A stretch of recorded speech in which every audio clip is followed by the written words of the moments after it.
Hello, welcome. Today, I'm going to be talking about all my personal projects. Is it possible for someone to own too many Land Rovers?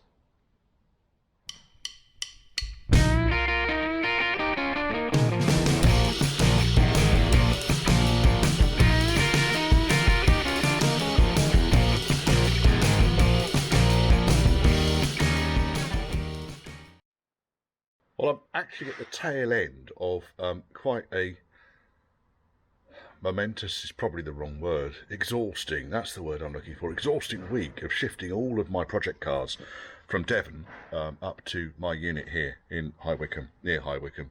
And largely because my dad sold his house. Most inconvenient, father. Anyway, so basically everything is here now. And let's have a walk around and look at all of my bloody projects. Yeah, best place to start really, L95, poor old thing. So this project is getting bigger by the second. What started out as a rear kind of cross-member replacement has ended up with arches and floors. Now I knew that all along. The chassis needs a bit of work. It's not horrific, but what's really kind of irritating me is that the rear mounting here on the sill has gone. The top of the sill has gone, and you can see where I welded the repairs in last time, 4 or 5 years ago, down there on the inside. The inner wings have gone properly, so I've actually got another pair of inner wings to go on it. What I don't want to be doing with this car is doing it half measures anymore. I actually want this car to be good and solid and reliable. It was always reliable. Solid though. It kind of just limped from one MOT to the next over the last couple of over the last couple of MOTs. It's been patched, and that's predominantly what I've chopped out here. So some of these patches went on yonks ago. The majority of this shit kind of went on really just to get it through its last MOT, and then I just decided, really, which is why I'm where I am with it now. Here you can see that the mounting, the rear sill mounting, has completely fallen apart. There is no structure to it at all. So it's going to need rear sill mountings on both sides. I've not even looked at the front sill mounting yet. The chassis wants to be needle scaled back, and it wants painting. Now I can start at the back end of the car and work my way forward, but I think what I'm coming to the realisation on is this is not going to be a quick flip to get this thing back on the road and do it properly. This might take a little bit longer than I had anticipated. So you can see here all the mud and shit. In fact, there's a fucking hole there, look at that. Just poked a hole through the side of the chassis. This is not an uncommon place for these to rot, by the way, this back end here. So it really needs some love and attention, this car. And I'm getting closer and closer and closer to actually giving it that love and attention. The only car I haven't got in the yard, by the way, we can't talk about, is the Stag. Now the Stag is all good and beautiful, apart from the fact I've not used it in 20 months, apart from the rear diff, which I need to sort out. And I will do that, but I'm not going to cover it off here because I'm probably never going to sell the Stag. I don't think I'll say I'm being buried in it because I think that's a bit extreme, but it's a car just that every time I drive it I can't bring myself to sell it. This is another one. This is another example of one of those cars. I just can't bring myself to sell it. It's a beautiful car to drive. I want to do it justice. I've got most of the panels and the doors and so forth that are going to go on this thing where panels are dented. I've got another panel to replace this one. This door I could probably salvage by replacing that section down there, but the door on the other side is fucked. Both front doors are actually quite serviceable, and once kind of, you can see it's suffered from lacquer peel, so all of this on here, this is just where the lacquer has faded. The whole thing wants painting front to back, and it needs doing properly, and I'm not going to go half measures on this. Mechanically, very, very, very good. Structurally, in fact, is the bonnet open? Look at that, the bonnet is open. could show you the extent of the shenanigans we're talking about with the front wings.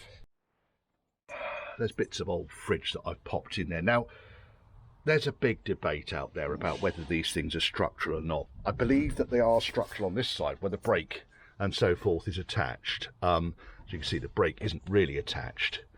There's LPG stuff in here still, but you could see that the wing has kind of, it's falling apart. So I have got new inner wings for this. I mean, these are original to the vehicle. Yeah, they're just going to get changed. So I've already done the bulkhead on this. I probably need to replace the sills on it. Get in there, you bastard. There we are. I need to replace the sills on it, get it painted, and use it, and stop cutting corners on it. So that's that one, that's L95. Then we've got, well, do you know what, I just don't know what I'm going to do with this thing. It is complete. It's a 4.6 HSE. It's an early one. It's a S plate. It's got a Coventry plate on it. I haven't even tried to start it yet. I think, comments below, what should I do with the P38? I think I should probably at least try and start it. It is largely complete. It's got 4 flat tyres on it. It happens. It does open. Full leather interior. Smells like death inside. I actually just want to get it going. Part of me... See, anyone else would just say scrap it. Weigh it in. Me? No, I want to get this thing going. I want to get it going. So that's just me. That is the stupidity that is me. So comments below, what should happen to the P38? Do I break it for parts? I haven't really got the time. Do I get it going and sell it as an ongoing project to someone else? Do I clean it? Probably. Probably could do with a clean. I am supposed to be getting water into my yard, which would be very nice and helpful. Boss, landlord, water please. So yeah, that's P38. There's not a lot more to say about it really. It is, well, it is what it is. Oh, look, there's a tyre. That tyre's inflated. That's got to add value to it, surely. This door's super locked. I've got a way around this now. I will do a video on super locking this thing. It will unlock. This one unlocks. I've not even been in the boot yet. As you can see, it's just an air of neglect. The headlining's dropped nicely. Just an air of neglect, really, and it wants to be on the road again, really. And again, this is part of my problem. I talk myself into these things. Anyway, P38. Then I've got the remains of a number of cars here. That seat, probably, I need to strip that down and get that inside, because there's probably some usable parts on the frame in there. I don't quite know what that's doing there. I've got the builder's yard on the left here is slightly encroaching over my spare stash of axles, and also the remains of the 88-inch Series 3 that I bought, that I stripped down in a Taylor 3 Landies. So that's the front panel for it down there. Both axles are down there. And there's a gearbox right at the very far end. You can just see poking its nose out there. It's a fucking shambles, Richard. Sort it out. All of the spring plates and the springs are down there as well for it. So that 88, the majority of it is over here. Let's close that down. So there's its rear tub. There's the rear sides. The roof is inside the unit. I've got an absolute stack of bits that came with it. Some of it I think is actually Series 1, but most of the seats and the seat trims are fucked. The rear tub is salvageable. The roof, etc., is salvageable. Over there also is my stash of spare Range Rover wheels. There's a world of shit over here. There really is. I probably need to get a bit ruthless with some of it. I'd scrap wheels, which are just basically no good to me whatsoever. The rear tub, though, and the body parts for that 88, I will do something with. Let's say over here in Gearbox Central. And again, I've got to get this lot sorted out as well. There's the gearbox for it. The engine is in the unit. What's the keys? The engine is in the unit. Dun dun dun. Door's got a bit sticky because it's been pissing down with rain. That box over there is all to do with it. There's the engine. That's the engine for it. There, nice and safe. Alongside 1, 2 Rover V8s. There's another huge amount, boxes and boxes and boxes of the parts I took it off it are underneath there. Yes, I know it's untidy. The 2 Rover V8s, one came out of the one of the cars that I broke up down in Devon, in Taylor 3 Landys. The other one was a gift. These are just 2 of about the 5 V8s that I've got kicking around. There's an LT77 BW gearbox down here, 5-speed gearbox with a Borg Warner section on the back of it. That is probably going to go into Ghost Train. Talk about that more in a second. There's a high compression V8 under here. Yes, I know it's messy. It's a high compression V8 down here. There's 1 heater box there. There's 1 heater box there. There's 3 more heater boxes up there, and I've got another 2 in the container as well. You can start seeing where pile of wheels down here, probably destined for my car because they're all alloy and they're all in reasonable shape. So the idea is there that this is when I have a beer at the end of the day, I cycle home rather than driving home. There's an LT95 4-speed gearbox with an overdrive on it. Oh, there's one outside as well. LT95 with an overdrive on the back end of it. I need to store that inside. There's an old dishwasher back there, so I really do need a monster clear out in here and just organise this lot and actually get it into a better state. I've come into the conclusion that putting benches in the workshop just means that they get covered in crap. If there wasn't a bench there, it wouldn't get covered in crap. And I think this is where it's going to be moving forward. It's going to be racking rather than benches. All of this lot here is either for a next customer project, which is another left-hand drive conversion. That's for you, Mr. Gurney. And the interior chunks out of L95, which are just being stored in here at the moment. Up in the roof, you can see other bits of treasure that I've got here. That's a customer's car. That's a customer's car. That's a customer's car. So, right, let's carry on then. So we've been over the 88. I'll just shut that because we're going to go for a wander. We've been over the 88. Then we've got the Ghost Train. Now, there's something about this thing that really, really appeals to me. But it needs a reasonable amount of work. I'd like to get it going just as it is. But my plan is to put a pair of standard rear wings on the back here. What I'll probably end up doing is adapting this checker plate setup so the rear wing will go over the outside of it. Okay, I have the standard light units on the back. They are actually down here. It has got standard early rear light units on it. I just don't have the corners. And then the fuel tank can go back. Sorry, the fuel tank filler can go back where it needs to go. Get rid of all of this paraphernalia off the back of it. It's a standard length chassis.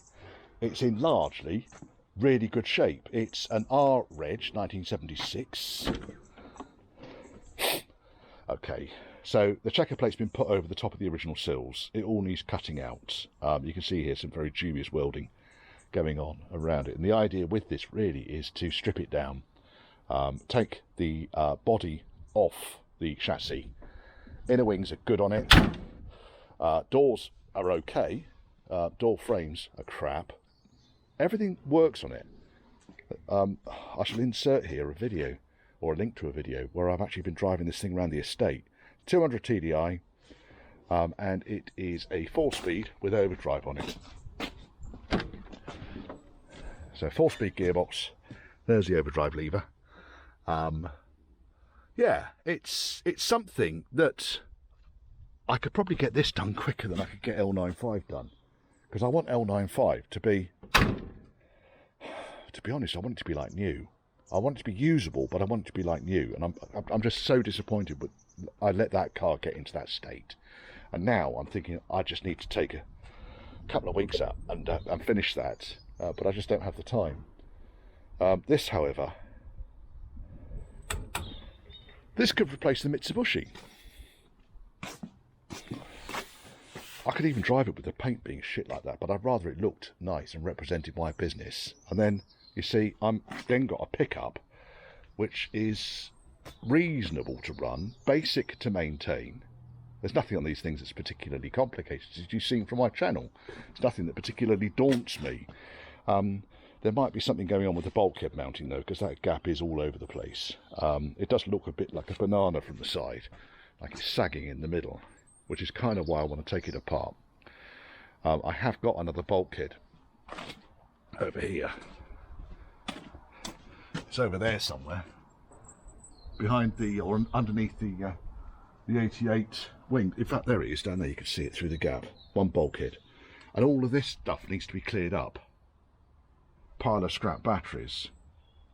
I could be clearing it up rather than making this video, but then where would the entertainment be for you? There's another LT7 5-speed gearbox. This one's got the 230, a mechanical transfer box, non-chain driven transfer box on it. Could do with being stored somewhere a little bit more sensible than that really, but it's there at the moment. I've probably got a big piece of wood actually I was going to put over the top of it. Oh, dear. 2 containers full of stuff. That container is largely full of customer stuff for various projects. This container's full of my stuff. Right, it's a ghost train. What do I do with the ghost train? Do I do the ghost train before I do L95? Comments below. Should I do L95 like it's brand new? Or should I just patch it and do a rolling restoration on it? I don't know. I can see this being on the road sooner though. Yes, I think. I'm probably inclined to keep the Disco 1 wheels on that as well. I think they kind of quite suit it. I think if they were properly painted up, had decent kind of like, you know, decent tyres on them, I quite like the look of that. And then that could be my, more or less, a daily driver, because it will be a pickup. It will be reasonably economical, being 200 TDI, possibly 5-speed. Do I go 5-speed with it? I think in the other video I show how close the 200 TDI downpipe is to the clutch hydraulics on the 4-speed. Well, the 5-speed doesn't have that problem because the clutch hydraulics are in another location. And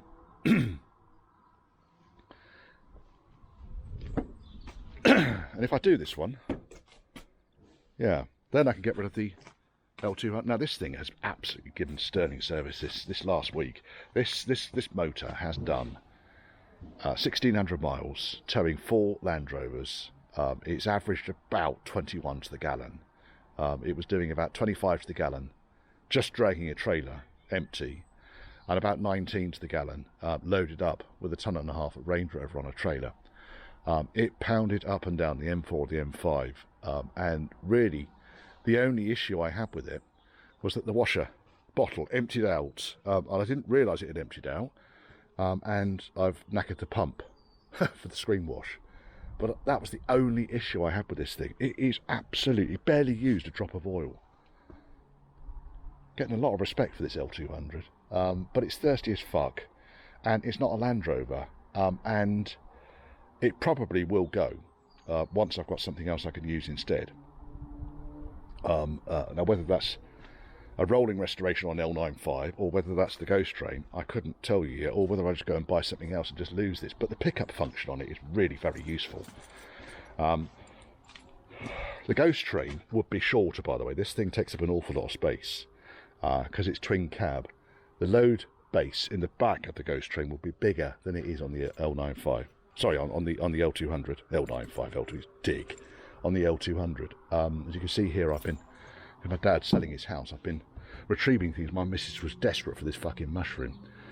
That weighs almost as much as a stag gearbox, that does. Stag gearbox, stag engine.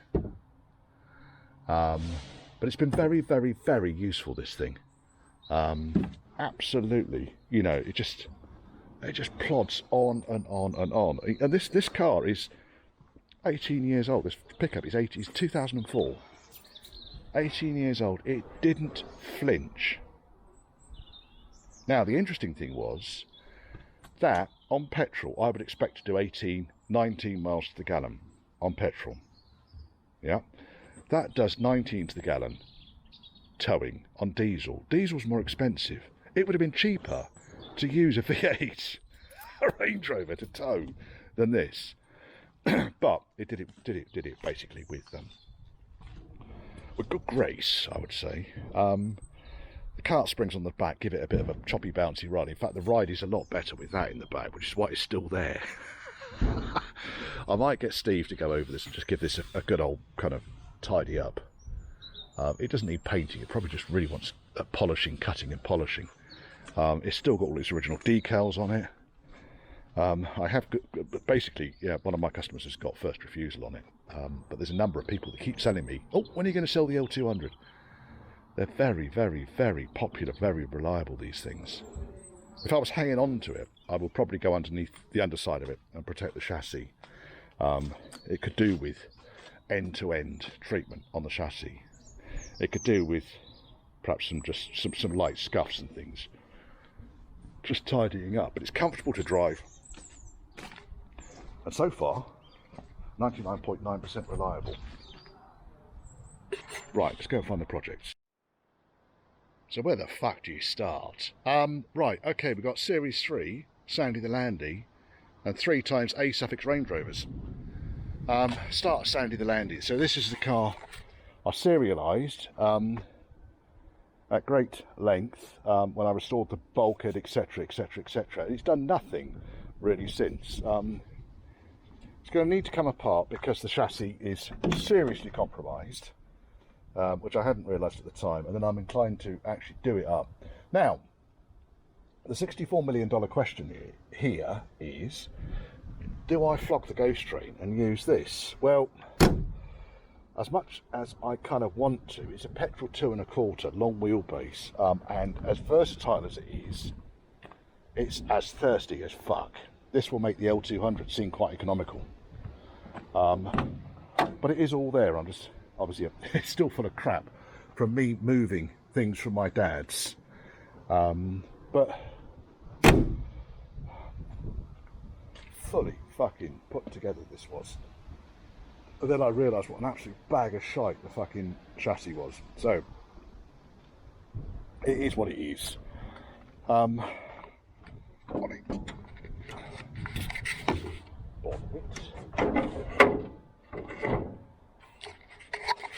I've taken the carb off because I need to rebuild that, but otherwise I think this is going to end up being a let's re-chassis this in a weekend. So again, comments down below, should I re-chassis this in a weekend or should I take it apart and part it?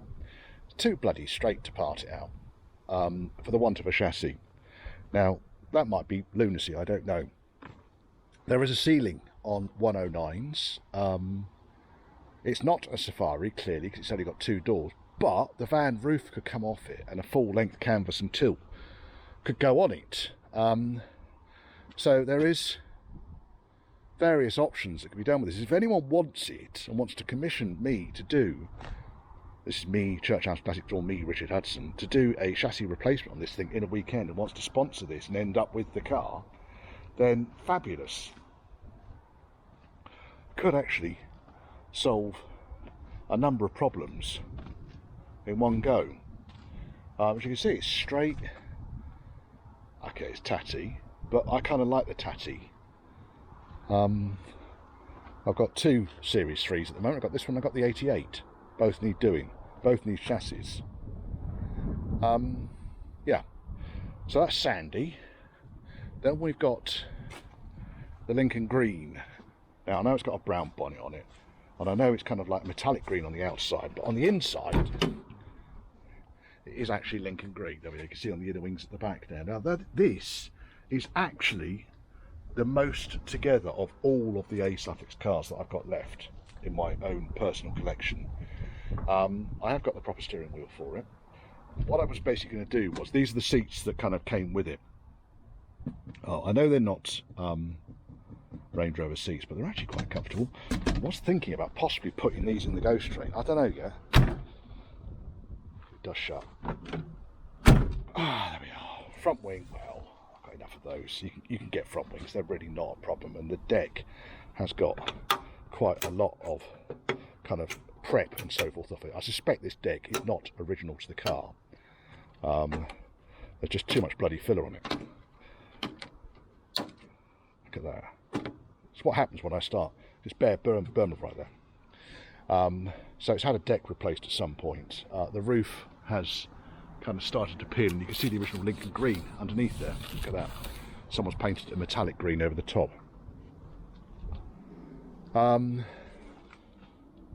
It's largely complete. It's matching numbers on gearbox, axles, chassis. I'm fairly sure the body is original to the car as well. It's got nice early a-suffix, early features. The roof has got a big dent here. I was going to try and just push that back out again. And again, it's full of crap that I was brought up from my dad's. But it's a complete car. Now, my plan for this really was to take the Peugeot engine out of it. I can't open the bonnet because it's got no hinges on it. But it's got a Peugeot 2.25 diesel, 4-pot diesel in it. And I was going to put a another big lump of filler there. Look at that. Oh, I'm determined to get that off. There we are. That's why it's got filler in it. It's almost like it's got shotgun holes in it, isn't it? There you go. So so many dents in this. But it needs a pair of front wings. I probably could find a better pair of front wings. So really, my plan for this, I'm chuntering there and destroying my own cars. The idea is to get this thing complete. So it's got bonnet hinges on it. It's got bonnet catches. It's got a pair of half decent front wings. It's got a V8 engine in it that starts and stops. And really just see what interest there is out there in this as a project for someone else to take on. Even the doors on this one are not horrific. Dealt with worse. It's got a-suffix door rubbers on it, unmolested. Yeah. There is a video on this car that I've done as I was walking. That didn't shut nicely. Doesn't shut. That's hardly surprising, really, is it, Richard? Yes, I think is the answer there. Then we go on to the car that I'm probably going to end up keeping for myself. Now, this one is, again, it's another a-suffix. This car was stored in a hedge with no roof on. Insert picture here.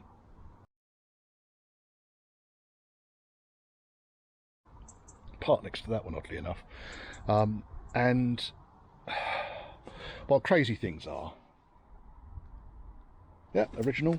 It's got the original back seat in it. It's got the remains of the front seats in it. And it's a matching numbers car, and it's a very early car. Sorry, very early car. Very unmolested car. In that, I think, really, there was an issue with it, because both the prop shafts have been disconnected. There was an issue with it, and it was parked. And as you can see, it was Tuscan blue. Okay, Tuscan blue is what the colour is that's underneath all of the seals, all around. And it is quite an early, unmolested, a-suffix Range Rover. It does open, and again you could see,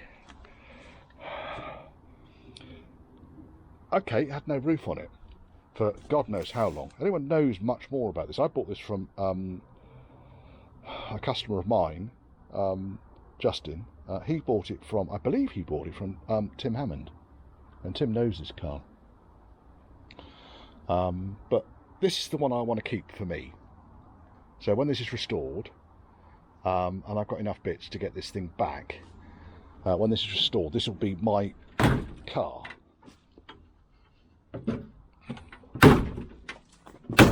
You see, I've opened that fucking door and ain't going to fucking close now.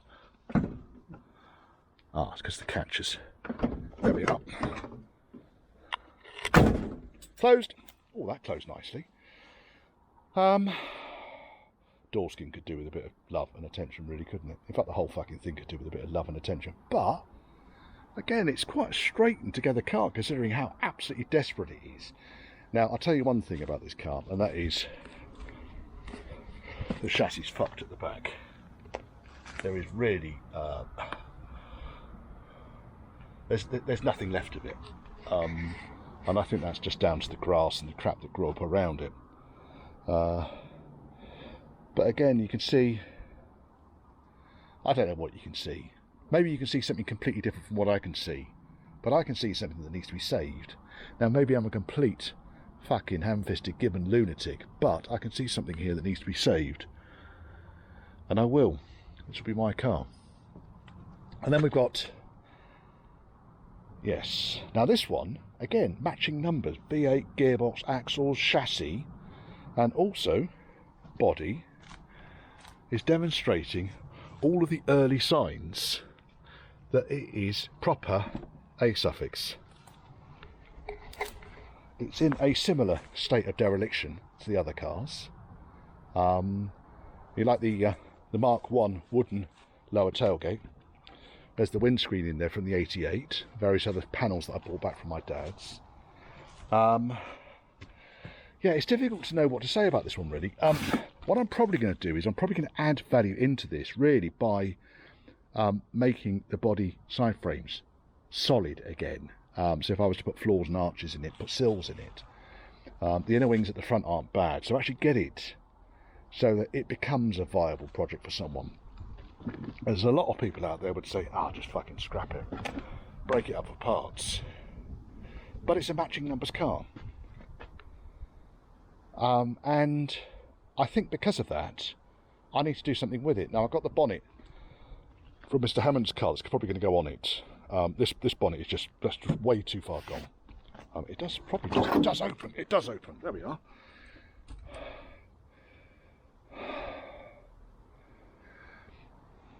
Yes, I think is the answer. And again, it's not the worst I've seen. Wrong carbs on it, obviously. It's got SUs on it. But I've got enough bits and bobs. But the engine number's right for the car. It's got metal fan. It's got, you know, power steering on this one as well. The red car doesn't have power steering. That's why I say it's unmolested. It was never even an option for the a-suffix cars. And you can see someone's actually had a go at trying to start it, because it's got another coil over here somewhere. It's got some sort of amplifier that it's attached onto. But I've got enough bits, I think, that I could probably get this thing back together and into one bit. Because it's matching number, because it's V8, I kind of want to keep these two, but I don't know. One of them, right offer comes along, might get sold. This one I'm going to dress up and get it sold. Now you might say, for fuck's sake, why are you doing that? Well, because I haven't got an a-suffix V8 to go in here. Oh yes you have, Richard. And do I really start chopping and changing parts to make an a-suffix Range Rover? And this one, like I say, is probably the closest I can get to getting something on the road. Okay, the A-post isn't attached to anything, you can see that there. But with new sills in this thing, I could probably get this sorted out fairly easily. I'm not going to say a fucking word. So this probably, like I say, will end up getting dressed up and lobbed into auction. Let's see what happens, unless someone knows any different. I bought these three and Bob I bought at the same time from Justin, a customer of mine. And they were transported from Hull down to Devon, and now they're in Wycombe. I don't know. Is it possible to have too many Land Rovers?